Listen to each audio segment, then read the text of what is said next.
పల్లవినైతే కమల్ తన ముందుకు తీసుకొని ఇలా అంటూ ఉంటాడు, మా అన్నయ్యకి సారీ చెప్పు అనైతే కమల్ చాలా గట్టిగా అంటూ ఉంటాడు. అలా అనేసరికి పల్లవి ఒకసారిగా షాక్ అయి అలా చూస్తూ ఉంటుంది. ఇక చక్రధర్ కూడా షాక్ అయి అలా చూస్తూ ఉంటాడు. ఇక అక్షయ్ అయితే అలా చూస్తూ ఉండిపోతూ ఉంటాడు. మా వదిన్ని అన్నేసి మాటలు అన్నందుకు మా అన్నయ్యకి సారీ చెప్పు పల్లవి అనైతే గట్టిగా అంటూ ఉంటాడు. ఆ మాటలకి పార్వతి అయితే ఏంటి అనైతే షాక్ అయి అలా చూస్తూ ఉంటుంది.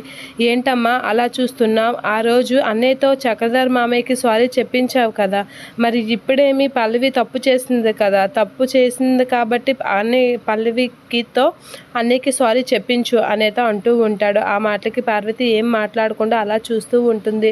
నువ్వు సారీ చెప్పించకపోతే నేను చెప్పిస్తాను, కానీ పద్ధతి వేరేలా ఉంటుంది, అందుకే నీతో చెప్పించమంటున్నాను, లేదు అంటే నేనే చెప్పిస్తాను. ఏంటి చెప్పిస్తావా? నేను చెప్పించాలా అనేది పార్వతితో గట్టిగా అంటూ ఉంటాడు కమల్. నేను చెప్పే పద్ధతి వేరేలా ఉంటుందని చెప్పాను కదా, అలానే ప్రవర్తిస్తాను, నేను నా పద్ధతిలోనే సారీ చెప్పిస్తాను పల్లవితో, నీ ఇష్టమేనా అనేది గట్టిగా అంటూ ఉంటాడు పార్వతితో కమల్. అలా అనేసరికి పార్వతి అయితే షాక్ అవుతూ ఉంటుంది. ఇక కమల్ అమ్మ సారీ చెప్పు అక్షయ్కి అనేది అంటూ ఉంటుంది. ఆ మాటలకి పల్లవి అయితే షాక్ అవుతూ ఉంటుంది. చక్రధర్ అయితే ఏం చేయలేక అలా చూస్తూ ఉండిపోతూ ఉంటాడు.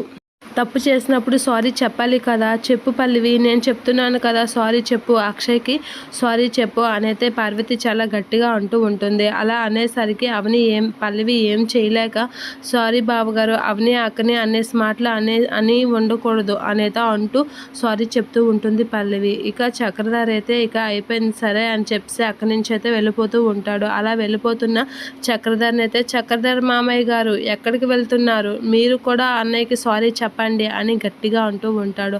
అలా అనేసరికి నేనెందుకు చెప్పాలి అని అంటే, ఆ రోజు నీకు పల్లవికి మా అన్నయ్య తప్పు లేకపోయినా సారీ చెప్పాడు, కానీ నీ కూతురు తప్పు చేసిందని తెలిసింది కదా, మీరు కూడా విరవీగారు కదా, సారీ చెప్పండి అని అంటూ ఉంటాడు. చక్రధర్ అయితే అక్షయ్కి సారీ చెప్పి అక్కడి నుంచి అయితే వెళ్ళిపోతూ ఉంటాడు. ఇక అందరూ అయితే అక్కడి నుంచి ఎటు ఉన్న వాళ్ళు అటు వెళ్ళిపోతూ ఉంటారు.